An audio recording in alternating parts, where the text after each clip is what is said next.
اینجا یک مکتوب تعجیلا آمده است، بیاید اول از زمین آغاز می نمایم. السلام علیکم برادر اسلامی ما اکای حاجی مرزا، ما یک برادر اسلامی شما از دهه سری چشمه ناحیه شوراباد. بعد السلام، این که من عائله دار صاحب 3 فرزند هستم. من سال 2000 خاندار شدم. از سال 2000 تا این جانب در خاندان ما همسر من بر ضد من کشماکشی دارد. مادر من با همراهی اپهایم صد راه من شدند که او را طلاق ندهم، که این دختر صغیره است، بی مادر است، گناه است، او را طلاق نده. امروزها باشد کاسه صبرم لبریز شده ایستاده است. همسرم به من و اهل خانواده همان تمام سخنهای قبیح را میگوید و با فرزندهایم میگوید که این پدر شما نیست، شما طرف این نروید. باور کنید داملای شیرین سخن، با این عمر جوانی از دست این زندگی ناآرام از این عمر سیر شدم و چندین بارها باور کنید در بالای جای نماز گریه کرده با پروردگار خود مناجات کرده گفتم که ای پروردگار، کدام وقت شما جان مرا از این وبای عصر خلاص میکنید؟ از شما داملای شیرین سخن احترامانه خلاص التماس و التجا می نمایم که به من یک جواب حقیقی دهید در همین نماز جمعه. طوری که بزرگان گفتند عمر اگر خوش گذرد زندگی خیزر کم است، ورنه ناخوش گذرد نیمی نفس بسیار است. خب من زمستان در نماز جمعه روز 23 فوریه 2007 و شما مکتوب نویساندم، جوابش را نگرفتم. از شما احترامانه خواهش میکنم جواب مرا حتما گردان. الحال همین مکتوب آمده است. معنای مکتوب، خلاصه مکتوب به همه ما و شما معلوم شد که این برادر عزیز کسی باشد. من از اصل واقعه اگرچه درکدارم نیستم، لیکن همین مکتوب اگر حقیقت داشته باشد، اگر آنچه این برادر میگوید معنا این است که از زن صالحه این برادر ما محروم است، از زنی که از خدا میترسد، از زنی که از شریعت میترسد، از زنی که قبر و روز قیامت در پیش چشمش نیست. با این گونه زن این برادر ما حیات به سر برده ایستاده است. و چگونه ای که شما فهمیدید حتی در عمر جوانی هم از عمر بیزار شدم. بله این حقیقت دارد. چگونه ای که عزیز خدا را هم یاد کردن عمر اگر خوش گذرد زندگی خیزر کم است. بله در اصل حیات وقتی ناآرام باشد دیگر حتی عمر کو یک جانب طعام با لذت ترین طعام برای تو دیگر لذت ندارد. اگر بهترین خانه برای تو ساخته دهند با همه شرایط های حاضر زمان، لیکن در داخل خانه اگر این گونه زنی غیر صالحه وجود داشته باشد، این خانه هم برای تو هیچ گوی مقبولیت و هیچ لذت هم ندارد. بهترین ماشین اگر برای تو آورده دهند لیکن خانه ناآرام است، از جانب زن حرمت که نیست، این ماشین هم برای تو هیچ لذت ندارد. بله شاید در همین مکتوبه هایی که من دارم 50 فایدهش شکایت است. 50 فایدهش چی گویم؟ افسوس.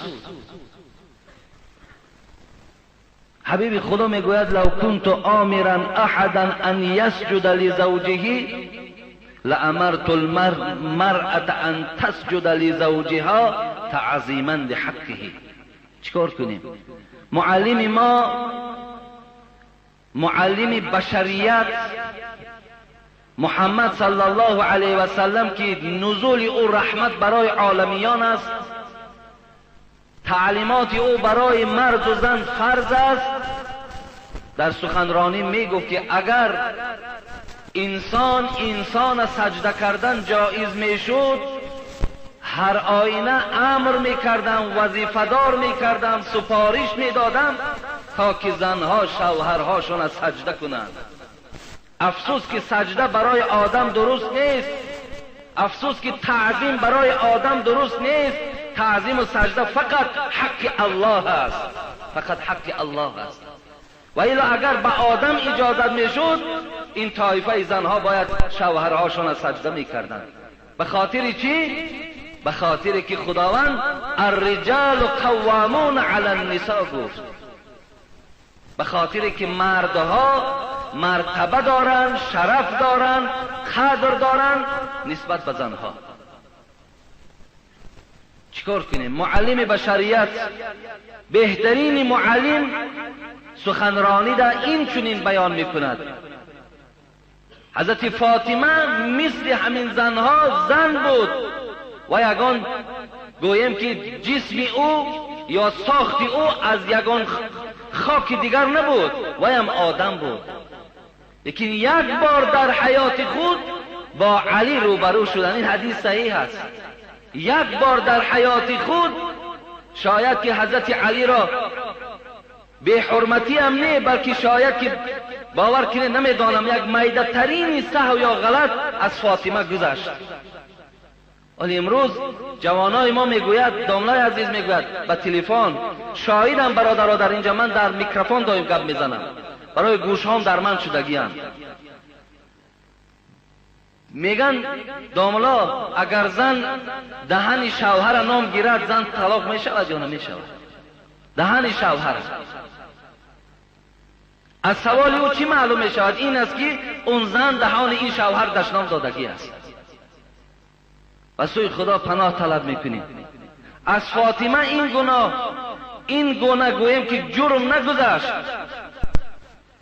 لیکن چیکار کرد؟ از خدا که میترسید، فکر آخرت که داشت، اطراف حضرت علی دور میزد، زاره میکرد. علی گناه مرا ببخش، علی سهو مرا ببخش، علی آن چیزی که از من گذشت به آب دیده زاره میکرد، مرا از گناهم گذر کن. وقتی این سخن به رسول اکرم صلی الله علیه و سلم رسید، رسول الله دوام به خانه دخترش فاطمه آمد. گفت کجا شد این؟ کجا شد علی؟ بچه عمک کجا شد؟ ابن عمی کی؟ گفت نمیدانم، بیرون رفت. وقتی رسول اکرم آدم روان کردن، گفتن حضرت علی در مسجد خواب است. رسول اکرم خودشان به پیش علی آمدن، خودشان به نزد حضرت علی آمدن. حضرت علی میگه چهره مبارکش بالای خاک مسجد گذاشتگی و خواب بود. لیکن رسول اکرم آمده با یک نوازش حضرت علی را بیدار کردن، گفتن قم یا ابو تراب، خیز ای کسی که در خاک تو آلوده هستی، خیز از جا. حضرت علی وقتی ابو تراب شنید، پدر خاک، همین کنیت و لقبی که پیغمبر به علی گذاشت بسیار علی را خوش آمد. تا آخر حیاتش میگو مرا ابو تراب گوید، زیرا پیغمبر خدا مرا این کنیت، این لقب در خوابم گذاشتگی بود. ببین حضرت علی را گرفته به خانه دخترش آمد. خیلی چهره پیغمبر ناراحت بود. حضرت فاطمه این حس کرد، چیکار کرد؟ گفت پدرجان، گفت تو از من ناراحت نشو، به خدا قسم یک سهو عادی ترین از من گذشت، گردی حضرت این علی 7 پیچ تاب میخوردم، زاره و تولا کردم، مرا بخشید، بعد از خانه بیرون شد. رسول اکرم با غضب گفت اگر فاطمه قسم بر آن خدایی که جان محمد در دست اوست، اگر زمان علی ناراضی باشد و تو از حیات گذری، من جنازه تو را نمیخوانم، جنازه تو نمیخوانم. اونم دختر بودم. ولی امروز تمام زنهای روی دنیا را جمع کن، به خدا قسم به ناخون فاطمه برابر نمیشود. به ناخونش. برای چی او زاره میکرده است؟ برای چی او تولا میکرده است؟ برای چی او خواهش میکرده است که مرا ببخش؟ برای چی؟ همه این به خاطر آن است که ایما امرأت ماتت و زوجها عنها راض دخلت الجنه. این اونا میدانستند قدم زن از دنیا گذرد و شوهر از او راضی باشد، 8 در جنت برای این زن گشاده است. این اوای میدانست. پیش حبیب خدا آمدن شکایت کردند، گفتن ای حبیب خدا زنها احترام ما نمیکنند. رسول اکرم گفتن لا تؤذی امرأة زوجها فی الدنیا الا قالت له زوجته من رحول العین لا تؤذی قاتلك الله فانما هو عندك دخیل یوشک ان یفارقك الینا الیکی. بن حبیب خدا گفتن آزار ندهید، شوهراتان آزار ندهید، زیرا اینکه حورهای جنتی که برای این شوهرهای شما خدا آماده کرده است، در حق تو بر این زنی ناسپاس و ناشکر میگفت از قاتلک الله، قتل کنه تو را خدا، هلاک کنه تو را خدا. این شوهرها در پیش شما مهمان هستند، زود است که تو را ترک میسازد و نزد ما میآیند.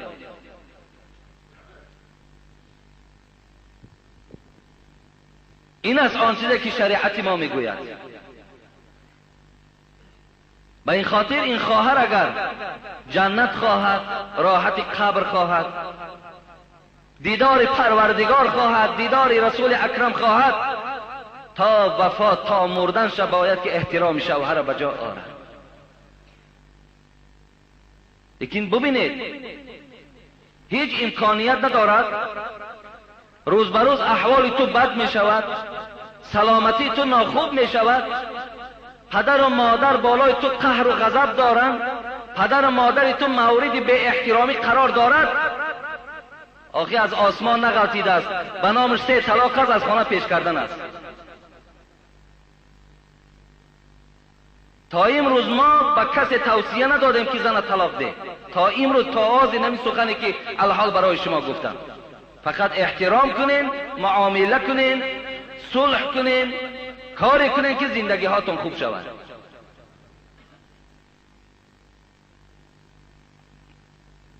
برای من دادر عزیز اختیار داری.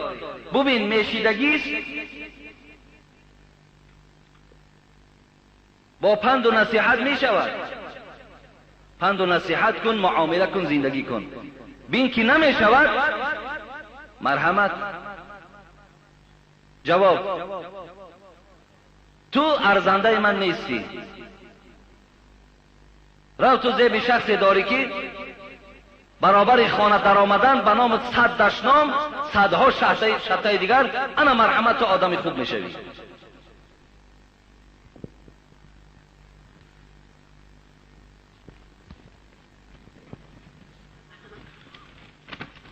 مکتوبا را بسیار دراز می نویسند، که مجبور این بسیار زاره و تولا کرده است خوانید.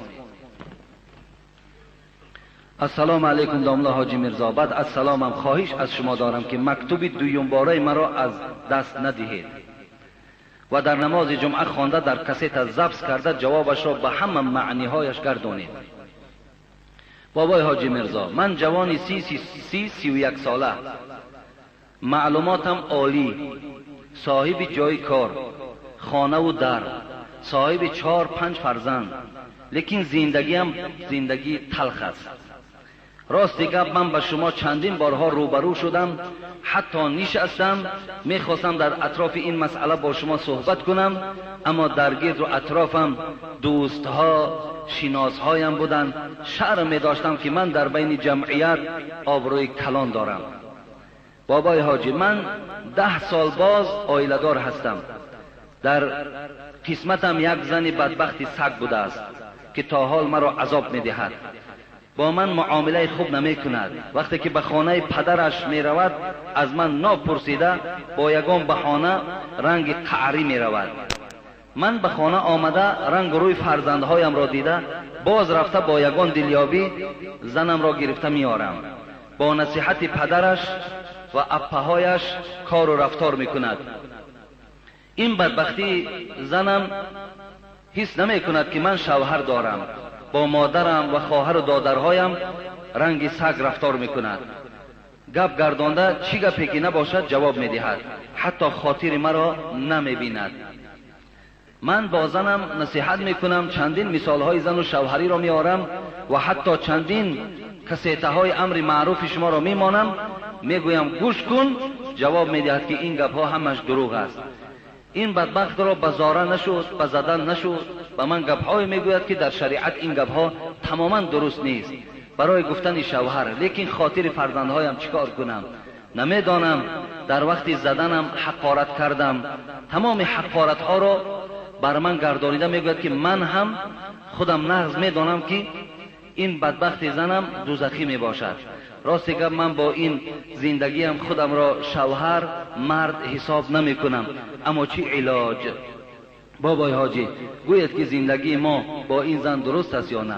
من در حاضره با پدر و مادرم زندگی میکنم و من اوچسکه برای خانه گرفتم. میتوانم که در مدت کوتاه خانه اندازم، لیکن با این زن بدبخت جدا شدن نمیخواهم.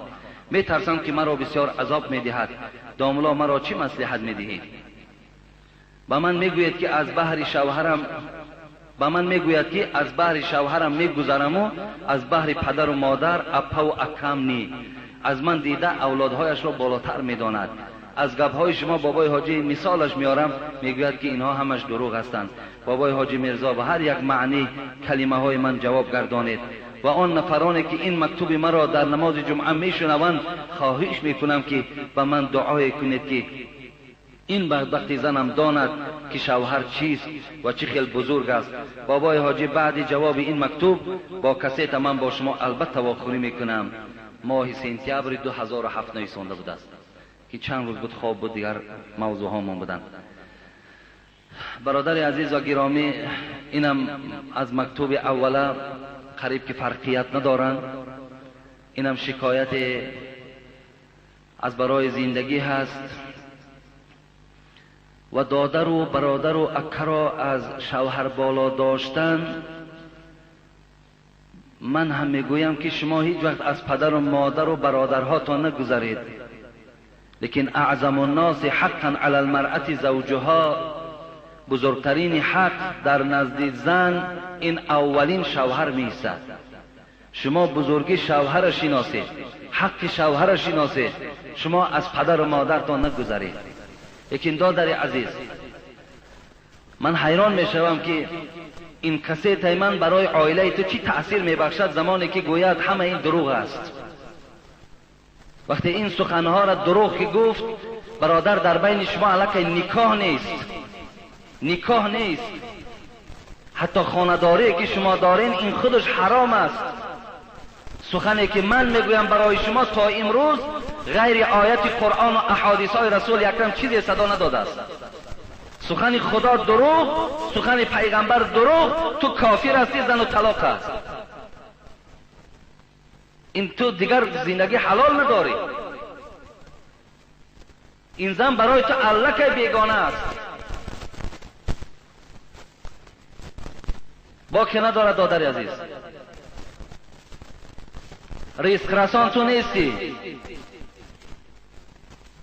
تربیت کننده فرزندها اگرچه تو باشی، پاسبان اساسی الله است. اینقدر تو اگر دلمانده باشی، اینقدر تو خسته شده ای، آب و روی تو در بین یار و رفیقت کاسته شده است، برای تو هم توصیه همین است. توصیه میسی توصیه اول است. از درد و غم میخوای خلاص شوی، ابغض الحلال الی الله الطلاق است. بدترین حلال ها به سوی خدا طلاق است، لیکن حلال است. حالتهای ضرورت در حلال می شود. برای چی زنهای پیش من میآیند از شوهرهاشون شکایت میکنند؟ اونها را من نیز توصیه دادم، میلش جدا شو. شاید خدا برای تو یکون شوهری خوب دهد.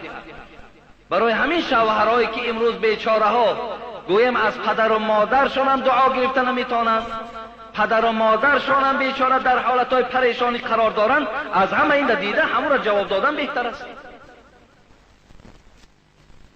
برای این دادر عزیز با من روبرو شد همه این که من برای تو بیان کردن نمیتونم، وقتای زیاد میگیرد. فقط یگانه راهی که اگر خواهی برای تو خوبی آرد، همین از جواب میدی، جانت خلاص میگرد.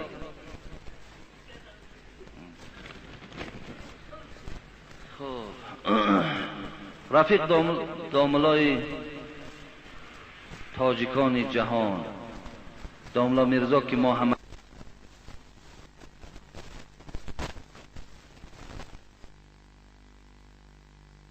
زمین مخلصی شماییم. از شما من استقامت کننده شهر کلاب هستم که کوچه‌ش نمیخوانم، زیرا یکی مبادای کوچه‌ش کوچه بولوار نبود است. خب نامشم نویسانده است، حجرشم نویسانده است. و 3 سوال ما در مراجعت کرده است. این سوال دیروز در دست من دادن که همین جمعه خوانید.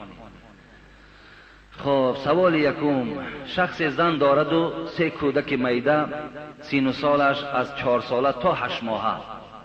زنش را مجبور کند که تو ماشین من را بشوی و من سویدن می روم و لباس هایم را اتیو کن، من تا که فسان باشم و با سویدن رفته برگشته کارهایش را با زنش نقل می کند.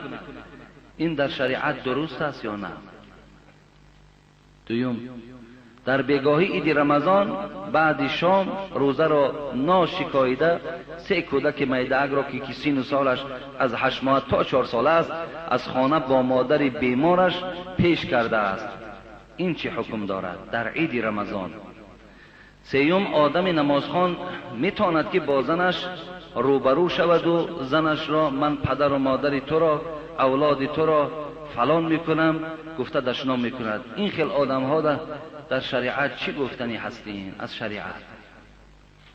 این 3 سوال مثلا 2 تاش در اطراف کدام مردی گویم حرامی هست، کدام مردی خیلی گویم بدبخت و از خدا نمی ترسیدگی هست.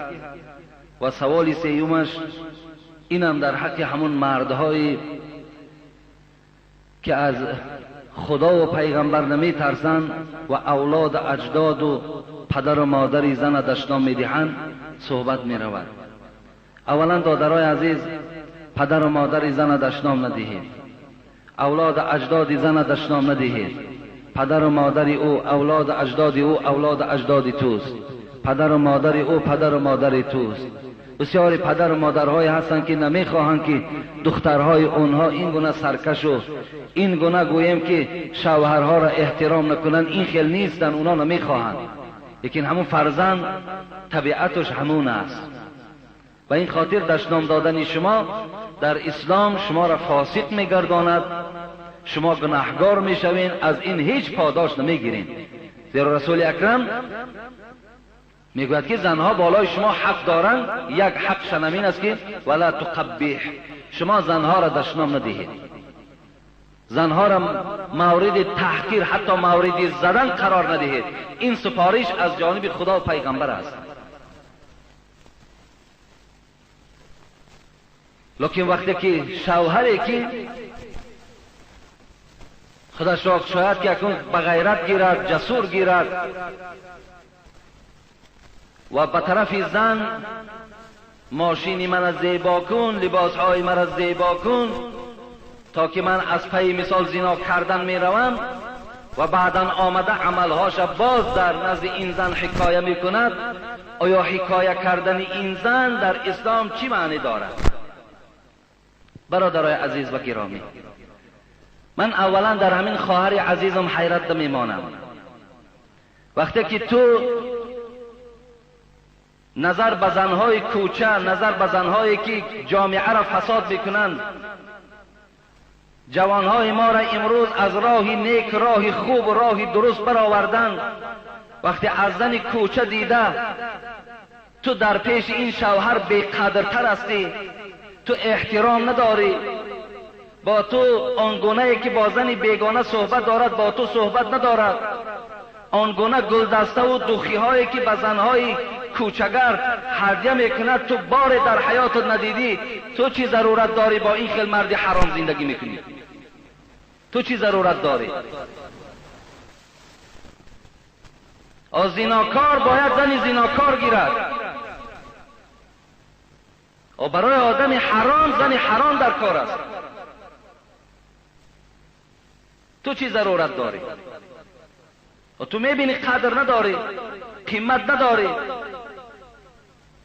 باور کنین به خدا قسم، همون جوانهایی که امروز در کوچه ها زنا میکنن، افلاسی میکنن، از نظارت دکتر گذرانشان یا سیفلیسن یا تریپرن یا سپیدن.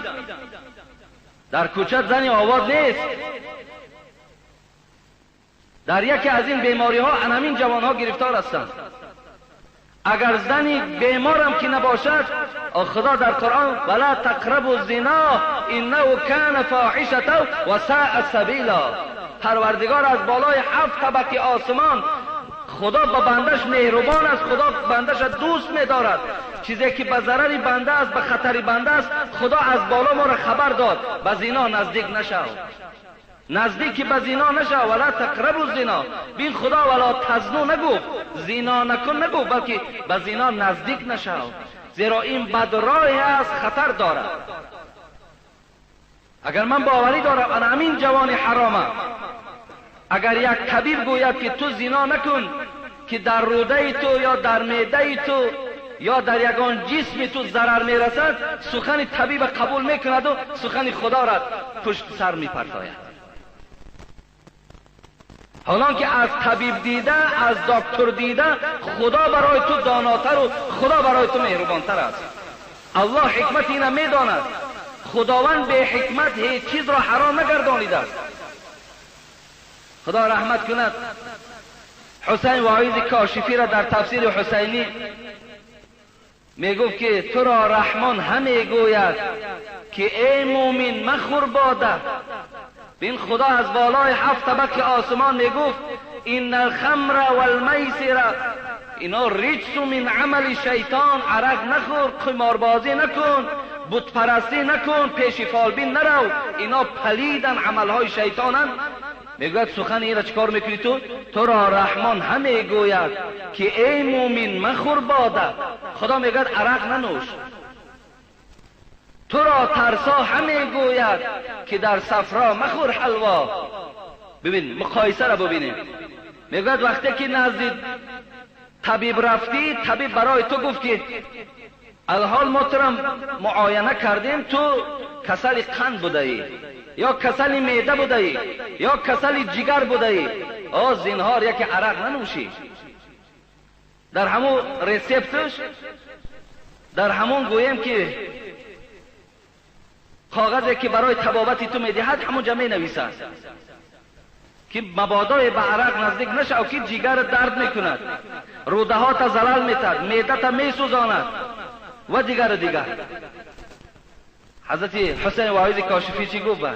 ببین سخن طبیب ببینین و سخن رحمان ببینین، کدامش قابل قبول شد برای آدم نادان، برای آدم نافهم؟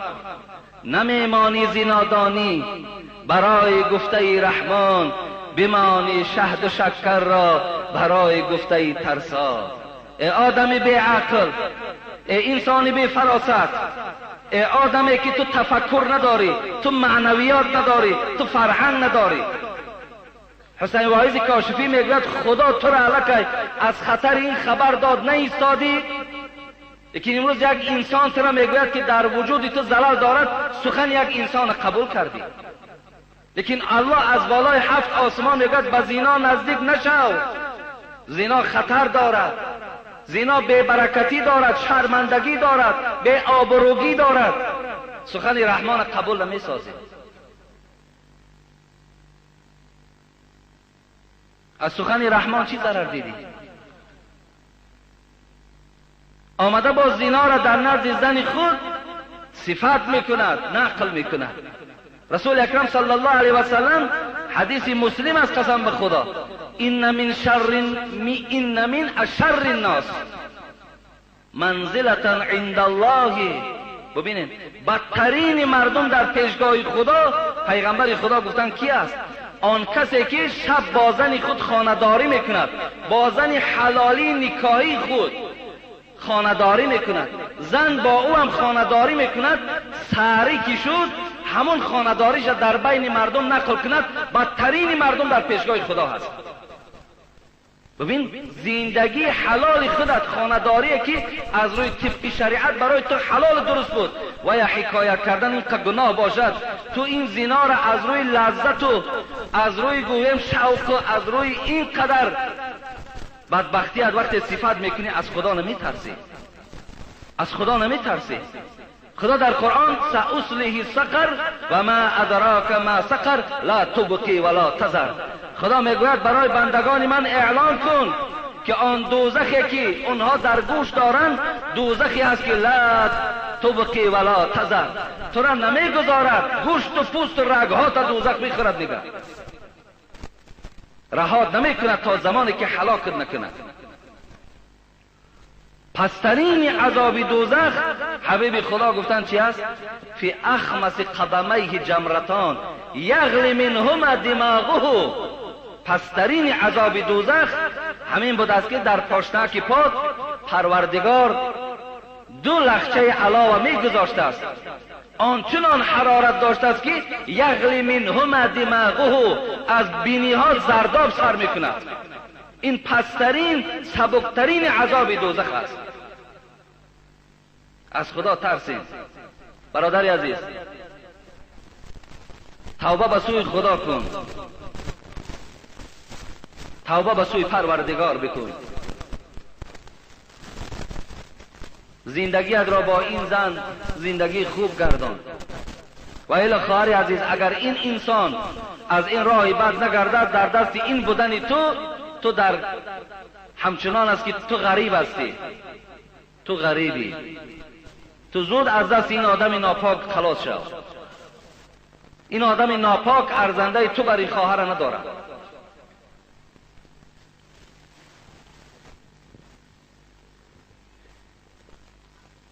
برادر عزیز و گرامی، همه شما امروز وضعیت میدانید، کوچه را میدانید.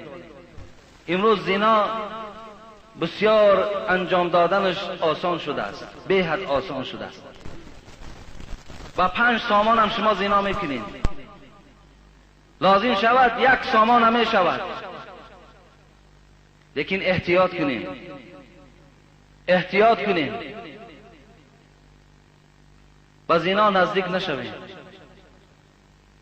زیرا آدم ایمان شبای میدهد، آدم به فیض و به برکات میشود، زندگی خوب اصلا نمیبینی دیگر. به این خاطر برادر عزیز، این خواهرم حقوق داره که اگر ببین نصیحت کن، با نصیحت اصلاح شود این جوان، زندگی تا دوام ده. لیکن نشد از دستش برا تو یک آدم، این آدم پاکیزه و با صبر باشی، خدا برای تو یگان شوهری با صبر و با حیا را نصیب گرداند. تو زیب یک گویم زن باید یک مرد باشی که آدم خدا ترس و آدم با صبر باشد. بگذار این آدم حرام باز یک حرام دیگر را گرفته زندگیش کردن گیرد. خب اینجا یک سوال دیگر آمده است، تعجیلا بوده است، امروز سوال هامون ماند. داملای عزیز، السلام علیکم و رحمت الله و برکاته. خدا شما را همیشه صحت و سلامت نگه دارد. شما حس میکنید نمیکنید به خدا خیلی بهبودی در مردم شما پیدا کرده. دعا میکنم که خدا باقی مانده عمری مرا به شما نصیب گرداند. نه برادر عزیز، خدا عمری خود به خود نصیب گرداند. ما را هم تقدیر کرده چیزی که باشد، خدا همون عمری خودمان هم بینیم کفایت میکند. آیا زن میتواند که بررسی مردکاری رود؟ نمیتواند. امروز زنها بررسی مردکاری میروند. همین بچه‌هایی که از روسیه آمدن همینا را پرسین، احوالشو نپرسین. اینا بیچاره جای سرپناه نمییابند، اینا این قحالت خوب ندارند. این خواهر عزیز است، مادر عزیز است. تو وقتی میروی اونجا ده، تو از کجا؟ تو قوت کاری نداری، تو قدرت کاری نداری، تو مادری، تو غمخواری، تو یک وجودی، تو پوری رحم است. برای تو کارها، برای تو برنامه های زیاد در حیات وجود دارد. تا اگر خواهر گپی مرا گیری و سخن مرا قبول کنی، آنچه که برای تو میگویم سخن خدا و پیغمبر است. برای تو بهترین وظیفه این است که همیشه اولا دعا کن که خدا یک شوهر خوب دهد و از دامان تو فرزندهای خوب دهد و تو در خانه همچون معلمه فرزندها تا تعلیم دهی. این بهترین وظیفه برای توست. 5 وقت نمازت تا در وقتش خوانی و همیشه خانه تا پاسبانی کنی و خانه تا آباد کن. انا این است برنامه و این است وظیفه تو خواهر عزیز. تو در روسیه رفته آواره میشوی، در روسیه رفته عذاب میکشی، در روسیه رفته دست به دست مردم میشوی، عاقبت چی میشوی؟ برای همین جایز نیست تماما. دوم، در طهارت دست و روی پای، در طهارت دست و روی میگویند، طهارت دست و روی میگویند، پای شسته میشود یا نه؟ میگویم که مثال بچه طهارت دست و روی کو، در این حالت پای هم شسته میشود. اگر پای که نشستی نمازت نماز نیست. طهارت دست و روی گفته مقصد یک مختصرا گفتم، یعنی پای هم شستنش داخل می شود.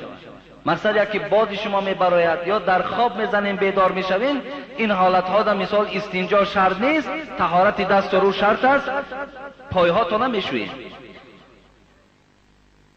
خب سوم،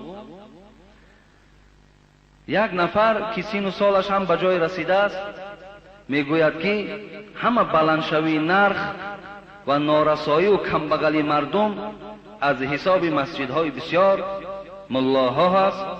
آیا به این خیل آدم اسلام چه حکم میکنه؟ یک بیچاره سین سالش که گذشت، این آدم هوشیار نیست کسی گفته است، این دیوانه است. آدم هوشیار هیچ وقت نمیگوید که بلندشوی نرخ کمبغلی مردم از حساب مسجد بسیار و از حساب داملاها هست. این آدم هوشیار نمیگویم. برای همین شاید جین دارد، برادرای جین خون هست، بیاید مدام مراجعت کند، انشاءالله روان میکنیم به پول حساب خود من اونها میخواننش. این آدم دیوانه است به خدا قسم. این آدم هوشیار نیست، این آدم بی عقل هست، این آدم بی فراست است. این آدم اگر عقل هم داشته باشد خدا ندارد، شریعت ندارد. این دروغ است. اون پیشانی که تو در زمین میگذاری و در زبانت غیبت مسجد داملا است، تو دروغ میگوی، تو نمازخوان نیستی. این نماز در پیش خدا هیچ قدر و قیمت ندارد. تو چگونه زبانت میگردد مسجد را تنقید میکنی؟ چگونه زبانت میگردد از بسیاری مسجد شکایت میکنی؟ تو چگونه مسلمان هستی که داملا را تنقید میکنی؟ داملا چی زلال آورد؟ داملا کسی است که پیغمبر خدا میگوید ان الله و ملائکته و اهل السماوات والارض و اهل السماوات والارض حتى النملة في جحرها و حتى الحوت لیصلون علی معلم الناس خیرا. پیغمبر میگوید، پیغمبر خدا میگوید الله، ملائکه های او، آن چیزی که بین زمین و آسمان است، مورچه در سوراخی، ماهی های در بحر، در حق داملاها طلب مغفرت میکنند. پیغمبر میگوید در حق عالم ها طلب مغفرت میکنند که خداوند عالم ها را نگه دار که اینها روشنی هستند، اینها چراغ هستند، اینا مردم از راه بد و از راه خطا خبر میدهند. اینا پیغمبر خدا میگوید. پیغمبر خدا میگوید ان الملائکه لتزع اجنحتها لطالب العلم. به سواد به خیرت زمانش گذشت، بس کو تنقید کردن او با تنقید کردن تو عزت عالم کم نمیشود، آبروی عالم کاستن نمیشود. پیغمبر خدا میگوید ملائکه ها لتزع اجنحتها. گوش کنید، حدیث صحیح پیغمبر است. ملائکه ها پرهای خود مثل قالینه که شما در پیشواز یک مهمان میپرتایین، قناتهاشون میگذاشتین، عالم ها بالای اون قطع حرکت میکنن. پیغمبر خدا میگوید، پیغمبر خدا میگوید ان العلماء ورثة الانبیاء. عالم ها وارثای پیغمبرند. تو وارثای پیغمبر سنگ بزنی، تو از وارثای پیغمبر نالان میشوی.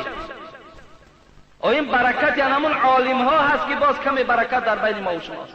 این دعوت واعظها هست که کمی در بین ما و شما برکت ها وجود دارد. تو مولوی جنون گوش کن، به عقل و زینهاری و صد زینهار زبان از رنجش مردان نگه دار. همان قوم برافت مبتلا شد، ز آزار دل مرد خدا شد. آیا آزار دل مرد خدا قیمتی می شود؟ به برکاتی از آزار دل او می شود، از وجود او، از بسیاری او نمی شود. که 100 بار این جهان از آه دل سوخت، ولیکن به ادب عبرت نآموخت. شناس ای کور دل، ترا میگه شناس ای کور دل، آتش نفس را بکن اندیشه روزی پیش و پس را. سگ از اخلاص آمد جنس آدم، زی به اخلاص آدم شد زی سگ کم. شما سگ اصحاب کهف بینید، پای آدمای دامله ها را گرفت، روز قیامت شکل آدم میگیرد، جنت میرود. لیکن آدمی که حرمت عالم نمیکند، از سگ میگه درجهش پست است. من به این چی میگویم؟ همون سخن مولوی خدا رحمتش کند. هزاران کاروان رفتند دو دو، هنوز این سگها دارند او او. هزارها کاروان عالم ها رفت زیر خاک شدن و این سگها از جکیدن باز نماندن. میجکن اینا سگ میگن، اینا میجکن. نخواه اهل علم شما تنقید کنید، نخواه کسانی که غمخوار شما هم به خدا قسم بهبودی برای شما میخواهند بیارند. میخواهند که شما در قبر راحت کنید، در روز قیامت عزت یابید، در دنیا شما مدنیت حتی پیدا کنید. با اینا را شما غیبت میکنید. و کدام قانون همین راست میاد؟ اگر این آدم کردیل، این آدم اگر میگفت که از روی انصاف میگفت، بلندشوی نرخ نرسیدن مواد یا کم بضاعتی در مردم از روی کازینو ها پیدا شد، من تو را میگفتم رحمت. از روی فاحشه‌خانه ها پیدا شد، از روی عرق نوشی ها پیدا شد، از روی تنقید عالم ها پیدا شد، از روی غیبت و از روی خیانت پیدا شد، از روی قمارخانه ها پیدا شد، از روی آن خانه هایی که امروز 5-6 دختر تاجیک در داخلش مردهای بیگانه و خودی را قبول دارد و 5 و 10 روز دراز جواب داده ایستادند. با اینها نرخ بلند می شود دادرای عزیز. با اینها هوا نمی بارد. فحش فاحشگی ترقی کرده است. حبیب خدا در حدیث گفته است اگه من جای در معلم دارم، تو بر این به عقل هیچ وقت پشتیبانم نمیگیرم، تو بر این به عقل گوشم کنم نمیکنم. لیکن کمتر دردم میکند، کمی دردم میکند که اینقدر مهنت و زحمت و کوشش برای تو بر این انسان ذره قدر نداشته باشد. پیغمبر خدا میگوید هر وقتایی که اگر فحش و فحشایی زیاد شد، مریش پیدا می شود، مریش زیاد می شود، مردن زیاد پیدا می شود، هوا قاق می شود، هوا قاق می شود، دیگر نمی بارد، خشک می شود. و دیگر این که ریسک ازلی است. این ریسک نه در دست داملا است، نه در دست رهبر دولت است، نه در دست پیغمبر است، نه در دست ملائکه است. این ریسک ازلی است. این ریسک خداوند در قسمت تو چیزی کشیده باشد. اگر ای انسان، اگر آرد 200 سامان شود، قسم به خدا من پروا ندارم زمانی که الله خودش رزاق اعلان کردگی است. من رزق رسان هستم گفتن. الله خودش رزاق اعلان کرده است، 500 سوم که شود پروا ندارم، الله میرساند. آتر خدا غیرت بگیرد، امین مثل رابعه عدویه نمیشوی. رابعه عدویه را گوش کنید قصه‌ش. زنک بود، زن میگوید که اگر تمام زمین آهن گردد، آهن دیگر یگان جای کشت و کار نماند، کل زمین آهن گردد، آسمان از باریدن منع شود، تمام مردم روی دنیا اگر عیال من، فرزندای من باشد، رابعه عدویه میگه قسم به خدا پروای نان یافتن ایشان ندارم، زمانی که خدا خودش رزاق اعلان کردگی هست. ان الله هو الرزاق، و اعلان کرده است که من رزاق هستم، من رزق رسان هستم. گفته است تمام دنیا آهن شود، زمین کشتکار باقی نماند. آسمان از باریدن من شود، تمام مردم فرزند من باشد، پروای نانیابی ایشان نمیکنم زمانی که الله خودش رزاق اعلام کرده است. تو معنای این گپ اگر خوب درک کنی، باور کن بعد ممکن تو اصلاح شوی، ممکن اصلاح شوی. حضرت موسی علیه السلام خدا رحمت و مغفرت جان کنه در قصه ها برای عبرت آمده است که وقتی که خدا جانش میگرفت کودکای خردسال داشت، میگد مایل به سوی هم فرزندای خردسال شد و گفت پروردگارا جان من قبض میکنی. این روایت است، صحیح است دروغ است من نمیدانم، در کتاب خواندم. جان من قبض میکنی، فرزندام حالش چی میشیده باشد؟ الله برای تعلیم موسی نبود، برای تعلیم ما آدمای بی سواد بود. گفت موسی نزد دریا برو. نزد دریا آمد، عصا را گفت در دریا بزن. گفت عصا را بر دریا زد، دریا خشک شد. نگاه کرد در زیر دریا یک سنگ خیلی کلانه. گفت را گفت سنگ گفت به عصا بزن. گفت حضرت موسی میگد آمد بعد عصاش سنگ زد، دو بولک شد. داخل سنگ تماشا کن. وقتی نگاه میکنند موسی در داخل سنگ کیرم و در دهان کیرم علف سبز است. الله در داخل سنگ در حال یک کیرم فراموش نمی کند، رزق او را در داخل سنگ می رساند، رزق تو را فراموش می کند. از این خاطر برادرای عزیز و گرامی، فحش و فاحشگی، بی اطاعتی، نافرمانی، عرق نوشی و عرق فروشی، بی نمازی، از خدا نترسیدن اوج که گرفت. الله اگر رحمان و رحیم باشد، آخه وای قهارم هست، قهارم هست، قهر میکند، جبارم هست، سخت میگیرد.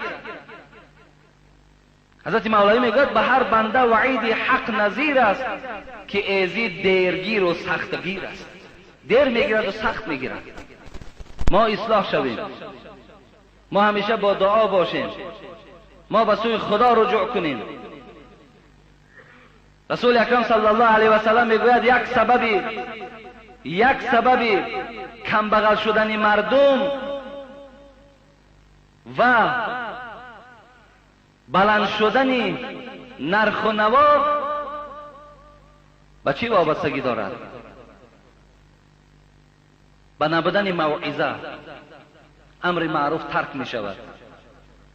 موعظه ها وقتی ترک می شوند، پند و نصیحت ها وقتی قطع می شود، این گونه بدبختی هم در جامعه پیدا می شود. خدا همه شما را در حفظ امانش نگه دارد. این برادر عزیز کسی باشی اثر اسلام بیار، تحقیر عالم و تحقیر مسجد آدم بیدین میکند. این شوخی نیست. ادبگاه محبت ناز و شوخی بر نمی دارد. از این خاطر قوتی نیکی نداری بد مکن. در حق عالم ها و پیشواها و مسجد ها خدمت کردن نمیتانی، سنگ نزن، غیبت نکن، پشتیبانی کن. مسجد جایی هست که الحمدلله برای شما اخلاق حمیده میدهد. اگر در وجود شما خدا ترسی را جای نکنند، شما عالم می سوزانید.